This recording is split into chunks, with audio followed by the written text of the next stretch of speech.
شروع اللہ کا نام لے کر جو بڑا مہربان نہایت رحم والا ہے۔ حامیم، یہ کتاب رحمان الرحیم کی طرف سے اتری ہے، ایسی کتاب جس کی آیتیں جدا جدا بیان کی گئی ہیں، یعنی قرآن عربی، ان لوگوں کے لیے جو سمجھ رکھتے ہیں، جو بشارت بھی سناتا ہے اور خوف بھی دلاتا ہے، لیکن ان میں سے اکثر نے منہ پھیر لیا اور وہ سنتے ہی نہیں، اور کہنے لگے کہ جس چیز کی طرف تم ہمیں بلاتے ہو اس کی طرف سے ہمارے دل پردوں میں ہیں، اور ہمارے کانوں میں بوجھ یعنی بہرا پن ہے، اور ہمارے اور تمہارے درمیان ایک پردہ ہے، تو تم اپنا کام کرو، ہم اپنا کام کرتے ہیں۔ کہہ دو کہ میں بھی آدمی ہوں جیسے تم، ہاں مجھ پر یہ وحی آتی ہے کہ تمہارا معبود ایک ہی معبود ہے، تو سیدھے اسی کی طرف متوجہ رہو اور اسی سے مغفرت مانگو۔ اور مشرکوں پر افسوس ہے جو زکوٰۃ نہیں دیتے اور وہ آخرت کے بھی منکر ہیں۔ جو لوگ ایمان لائے اور عمل نیک کرتے رہے ان کے لیے ایسا ثواب ہے جو ختم ہی نہ ہو۔ کہو کیا تم اس ذات کا انکار کرتے ہو جس نے زمین کو 2 دن میں پیدا کیا اور بتوں کو اس کا مد مقابل بناتے ہو؟ وہی تو تمام جہانوں کا مالک ہے، اور اسی نے زمین میں اس کے اوپر پہاڑ بنائے اور زمین میں برکت رکھی اور اس میں سامان معیشت مقرر کیا، سب 4 دن میں، اور تمام طلبگاروں کے لیے یکساں۔ پھر وہ آسمان کی طرف متوجہ ہوا جبکہ وہ دھواں تھا، تو اس نے اس سے اور زمین سے فرمایا کہ دونوں آؤ، خواہ خوشی سے خواہ ناخوشی سے۔ انہوں نے کہا کہ ہم خوشی سے آتے ہیں۔ پھر اس نے 2 دن میں 7 آسمان بنائے اور ہر آسمان میں اس کے کام کا حکم بھیجا، اور ہم نے آسمان دنیا کو چراغوں یعنی ستاروں سے سجایا اور شیطانوں سے محفوظ رکھا۔ یہ اسی زبردست باخبر کے مقرر کیے ہوئے اندازے ہیں۔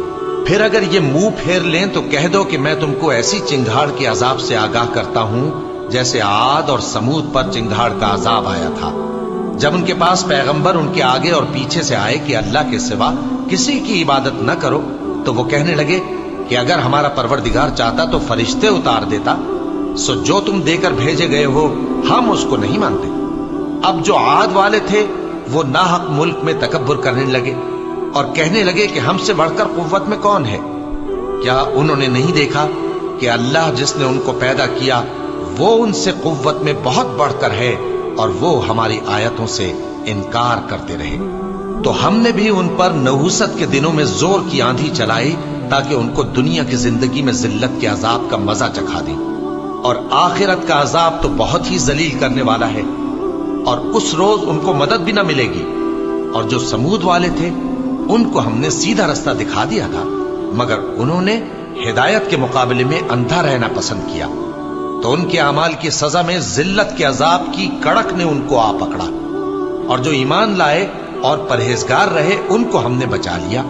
اور جس دن اللہ کے دشمن دوزخ کی طرف اکٹھے کیے جائیں گے پھر ان کی الگ الگ جماعتیں بنائی جائیں گی، یہاں تک کہ جب دوزخ کے پاس پہنچ جائیں گے تو ان کے کان اور آنکھیں اور کھالیں یعنی دوسرے اعضاء ان کے خلاف ان کے اعمال کی شہادت دیں گے، اور وہ اپنی کھالوں یعنی اعضاء سے کہیں گے کہ تم نے ہمارے خلاف کیوں شہادت دی؟ وہ کہیں گی کہ جس اللہ نے سب چیزوں کو نطق بخشا اسی نے ہم کو بھی گویائی دی، اور اسی نے تم کو پہلی بار پیدا کیا تھا اور اسی کی طرف تم لوٹائے جا رہے ہو، اور تم اس بات کے خوف سے تو پردہ نہیں کرتے تھے کہ تمہارے کان اور تمہاری آنکھیں اور کھالیں تمہارے خلاف شہادت دیں گی، بلکہ تم یہ خیال کرتے تھے کہ اللہ کو تمہارے بہت سے اعمال کی خبر ہی نہیں، اور اسی خیال نے جو تم اپنے پروردگار کے بارے میں رکھتے تھے تم کو ہلاک کر دیا اور تم خسارہ پانے والوں میں ہو گئے۔ اب اگر یہ صبر کریں گے تو بھی ان کا ٹھکانہ دوزخ ہی ہے، اور اگر توبہ کریں گے تو ان کی توبہ قبول نہیں کی جائے گی۔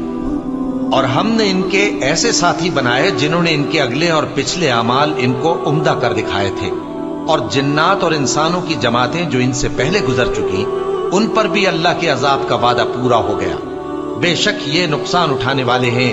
اور کافر کہنے لگے کہ اس قرآن کو سنا ہی نہ کرو، اور جب پڑھنے لگے تو شور مچا دیا کرو تاکہ تم غالب رہو۔ سو ہم بھی کافروں کو سخت عذاب کے مزے چکھائیں گے اور ان کے برے اعمال کی جو وہ کرتے تھے سزا دیں گے۔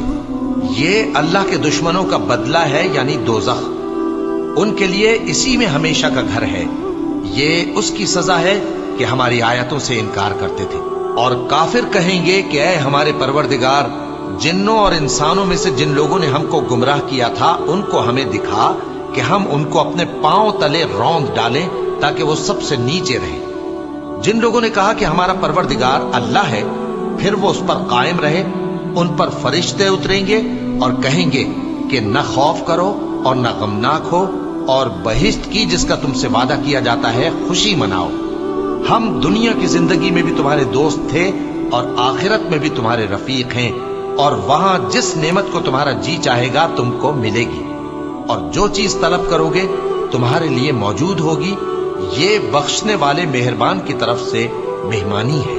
اور اس شخص سے بڑھ کر بات کا اچھا کون ہو سکتا ہے جو اللہ کی طرف بلائے اور عمل نیک کرے اور کہے کہ میں مسلمان ہوں۔ اور بھلائی اور برائی برابر نہیں ہو سکتی، تو سخت کلامی کا ایسے طریق سے جواب دو جو بہت اچھا ہو۔ ایسا کرنے سے تم دیکھو گے کہ جس میں اور تم میں دشمنی تھی وہ تمہارا گرم جوش دوست ہے، اور یہ بات انہی لوگوں کو حاصل ہوتی ہے جو برداشت کرنے والے ہیں، اور انہی کو نصیب ہوتی ہے جو بڑے صاحب نصیب ہیں۔ اور اگر تمہیں شیطان کی جانب سے کوئی وسوسہ پیدا ہو تو اللہ کی پناہ مانگ لیا کرو، بے شک وہ سنتا ہے، جانتا ہے۔ اور رات اور دن اور سورج اور چاند اس کی نشانیوں میں سے ہیں۔ تم لوگ نہ تو سورج کو سجدہ کرو اور نہ چاند کو، بلکہ اللہ ہی کو سجدہ کرو جس نے ان چیزوں کو پیدا کیا ہے، اگر تم کو اس کی عبادت منظور ہے۔ پھر اگر یہ لوگ سرکشی کریں تو اللہ بھی ان سے بے نیاز ہے، کیونکہ جو فرشتے تمہارے پروردگار کے پاس ہیں وہ رات دن اس کی تسبیح کرتے رہتے ہیں اور کبھی تھکتے ہی نہیں۔ چونکہ آیت سجدہ تلاوت کی گئی ہے لہذا سامعین پر سجدہ واجب ہے۔ اور اے بندے، یہ اسی کی قدرت کے نمونے ہیں کہ تو زمین کو دبی ہوئی یعنی خشک دیکھتا ہے، پھر جب ہم اس پر پانی برسا دیتے ہیں تو وہ شاداب ہو جاتی اور پھولنے لگتی ہے۔ بے شک وہ جس نے زمین کو زندہ کیا وہی مردوں کو زندہ کرنے والا ہے، بے شک وہ ہر چیز پر قادر ہے۔ بے شک جو لوگ ہمارے احکام سے انحراف کرتے ہیں وہ ہم سے پوشیدہ نہیں ہے۔ بھلا جو شخص دوزخ میں ڈالا جائے وہ بہتر ہے یا وہ جو قیامت کے دن بے خوف ہو کر آئے؟ تو خیر، جو چاہو سو کر لو، جو کچھ تم کرتے ہو وہ اس کو دیکھ رہا ہے۔ جن لوگوں نے نصیحت کو نہ مانا جب وہ ان کے پاس آئی، حالانکہ یہ تو ایک اعلی رتبہ کتاب ہے، اس میں جھوٹ کا دخل نہ آگے سے ہو سکتا ہے نہ پیچھے سے۔ یہ کتاب حکمت والے، خوبیوں والے کی اتاری ہوئی ہے۔ اے پیغمبر، تم سے وہی باتیں کہی جاتی ہیں جو تم سے پہلے پیغمبروں سے بھی کہی گئی تھیں۔ بے شک تمہارا پروردگار بخش دینے والا بھی ہے اور عذاب علیم دینے والا بھی۔ اور اگر ہم اس قرآن کو غیر عربی زبان میں نازل کرتے تو یہ لوگ کہتے کہ اس کی آیتیں ہماری زبان میں کیوں کھول کر بیان نہیں کی گئیں؟ کیا خوب کہ قرآن تو عجمی اور مخاطب عربی۔ کہہ دو کہ جو ایمان لاتے ہیں ان کے لیے یہ ہدایت اور شفا ہے، اور جو ایمان نہیں لاتے ان کے کانوں میں گرانی یعنی بہراپن ہے، اور یہ ان کے اندھے پن کا باعث ہے۔ ان کو گویا دور کی جگہ سے آواز دی جاتی ہے۔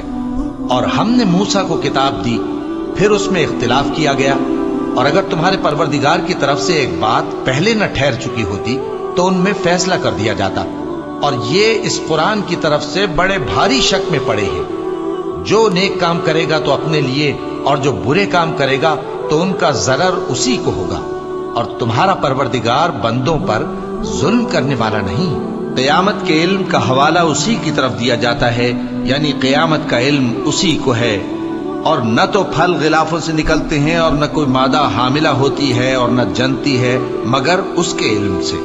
اور جس دن وہ ان کو پکارے گا اور کہے گا کہ میرے شریک کہاں ہیں، تو وہ کہیں گے کہ ہم تجھ سے عرض کرتے ہیں کہ ہم میں سے کسی کو ان کی خبر ہی نہیں۔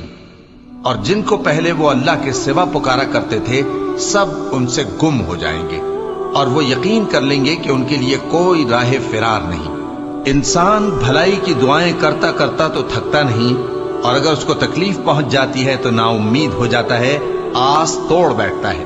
اور اگر تکلیف پہنچنے کے بعد ہم اس کو اپنی رحمت کا مزہ چکھاتے ہیں تو کہتا ہے کہ یہ تو میرا حق تھا، اور میں نہیں خیال کرتا کہ قیامت برپا ہو۔ اور اگر قیامت سچ مچ ہو بھی اور میں اپنے پروردگار کی طرف لوٹایا بھی جاؤں تو میرے لیے اس کے ہاں بھی خوشحالی ہوگی۔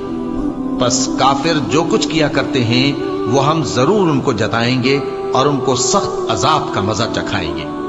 اور جب ہم انسان کو نعمتوں سے نوازتے ہیں تو وہ منہ موڑ لیتا ہے اور پہلو پھیر کر چل دیتا ہے، اور جب اس کو تکلیف پہنچتی ہے تو لمبی چوڑی دعائیں کرنے لگتا ہے۔ کہو کہ بھلا دیکھو تو اگر یہ قرآن اللہ کی طرف سے ہو پھر بھی تم اس سے انکار کرو تو اس سے بڑھ کر کون گمراہ ہے جو حق کی مخالفت میں دور نکل گیا ہو۔ ہم ان قریب ان کو اطراف عالم میں بھی اور خود ان کی ذات میں بھی اپنی نشانیاں دکھائیں گے، یہاں تک کہ ان پر ظاہر ہو جائے گا کہ قرآن حق ہے۔ کیا تم کو یہ کافی نہیں کہ تمہارا پروردگار ہر چیز سے خبردار ہے؟